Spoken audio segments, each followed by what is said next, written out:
Salut à tous, chers amis, je suis Rui Barros Ouadjenokam, juriste en droit du travail.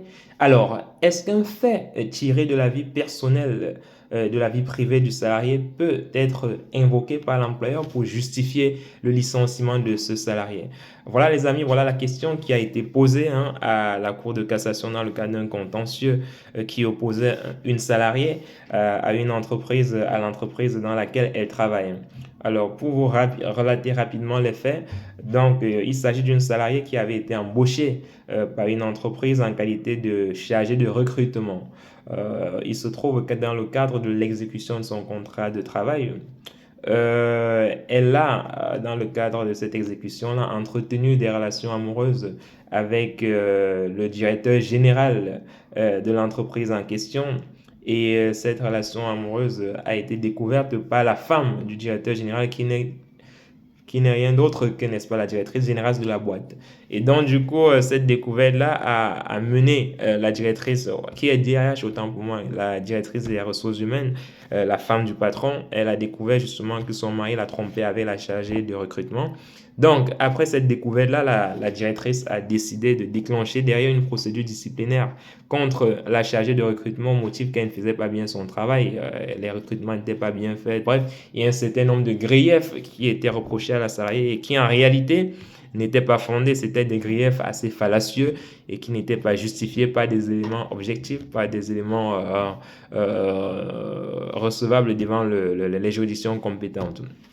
Donc, on a licencié la salariée pour faute grave et la salariée n'étant pas contente, elle a saisi les juridictions prud'homales à l'effet justement d'être rétablie dans ses droits. Donc, devant le conseil de prud'homme, elle a eu gain de cause. On a estimé que le licenciement était un licenciement sans cause réelle et sérieuse au regard, n'est-ce pas, des éléments qui étaient communiqués. Et la salariée n'était pas contente. Elle estimait que son licenciement était un licenciement nul parce que justement ce licenciement violait une liberté fondamentale qui était le respect de son droit à la vie privée. Donc elle estime que son licenciement ne reposait pas sur un motif réel et sérieux, mais que c'était un licenciement motivé par le fait que justement elle entretenait une relation avec le directeur général et donc que cela relevait en fait de sa vie privée et donc on ne pouvait pas s'appuyer dessus pour la licencier. Si c'était le cas, il y avait là une violation d'une liberté fondamentale qui est le droit à la vie privée. Sauf qu'elle a fait appel de cette décision, sauf que la Cour d'appel ne l'a pas suivi dans son raisonnement. La Cour d'appel a plutôt endossé le raisonnement des juges de la Cour du fond en estimant qu'il s'agissait d'un licenciement sans cause réelle et sérieuse.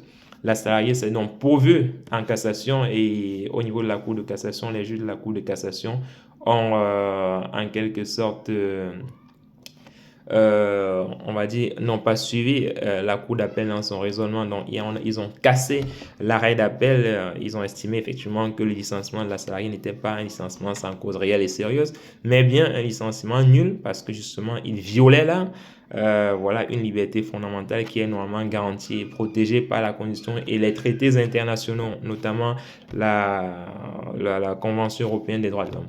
Donc, c'est fort de cela que la Cour de cassation a condamné l'employeur justement à estimer que le licenciement devait être un licenciement nul avec les conséquences qui peuvent en découler. Voilà. Donc, les amis, faites très attention lorsque demain vous êtes licencié. Vérifiez bien que l'employeur agit dans le cadre légal qui lui est imparti et que vos libertés fondamentales ne sont pas bafouées, ne sont pas foulées aux pieds.